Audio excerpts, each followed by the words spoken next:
უმაღლესი განათლება შედგება 3 საფეხურისგან: ბაკალავრი, მაგისტრატურა და დოქტორატურა. დღეს ვისაუბროთ მეორე საფეხურზე მაგისტრატურაზე. მაგისტრატურა არის აკადემიური ხარისხი, რომელიც ბაკალავრიატის შემდეგ მოიპოვება და ეს საჭიროა კონკრეტულ სფეროში განვითარებისთვის და გვაძლევს საშუალებას, რომ განვითარდეთ კარიერულად.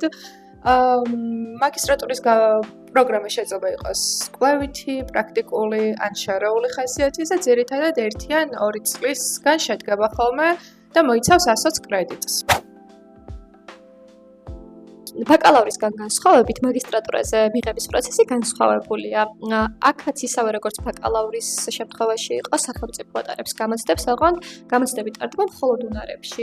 უნარების გამოცდა შედგება 4 კომპონენტისგან, ეს არის ანალიტიკური წერა, წყაროს ანალიზი, მათემატიკური ნაწილი და ლოგიკური მსჯელობა. აქვე უნდა აღნიშნოს ისიც, რომ ეს 2 დღეზეა გადანაწილებული და ამ 4-დან 3 თუ ჩააბარე, 3 თუ გადალახე ბარიერი, შენ უკვე ჩაბარებულად გეითვლება მაგისტრატურა. უბრალოდ პრობლემები შეიძლება შეექმნას ამ შემთხვევაში გრანტთან დაკავშირებით. უნდა აღნიშნო აქვე ისიც, რომ გრანტი მაგისტრატურას მხოლოდ 100%-იანი აქვს, აი როგორც ბაკალავრზე იყო 50-იანი, 60-იანი, 100-იანი, აქ მასე არ არის, მხოლოდ 100%-იანი გრანტის მიღება შეგიძლია. შემდეგი პროცესი უკვე არის უნივერსიტეტში საბუთების შეტანა. თავად ირჩევ უნივერსიტეტს, რომელშიც სწავლაც გინდა და იმის მიხედვით უკვე შეგაქის საბუთები, რომელიც ამ კონკრეტულ უნივერსიტეტს სჭირდება. შიდა გამოცდები არსებობს ზოგ უნივერსიტეტში, ზოგან სარეკომენდაციო წერილით გიღებენ და ზოგან გასაუბრების საფუძველზე. უნდა აღინიშნოს აქვე ისიც, რომ ენას ამოწმებენ ინგლისურის ცოდნას და ზოგან ამ ენას გასაუბრების დროს გაიგებენ რა იცი და ზოგან წერითი სახით არის. შემდეგ უკვე რაც უნივერსიტეტი მიიღებს გადაწყვეტილებას შენი მიღების თაობაზე, მე უკვე თავად ირჩევ, რომელ უნივერსიტეტში გინდა სწავლა.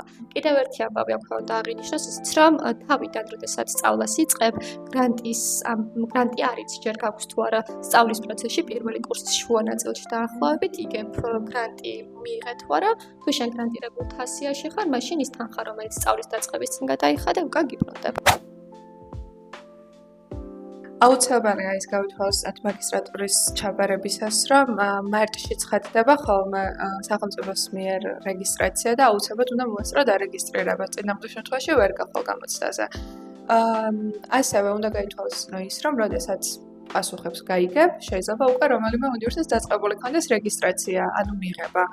ანუ შეიძლება რომ შენ პასუხები საერთოდაც არ იცოდე, თუმცა აუცილებელია რომ იმ კონკრეტულ უნივერსიტეტში შეიტანო საბუთები.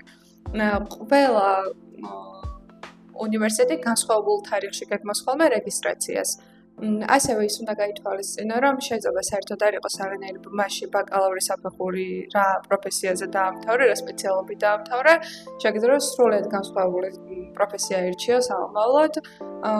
ამიტომ უბრალოდ რაც შენ გინდა, იმ პროფესიას ირჩევ და შემდეგ უკვე იწყებ სწავლას.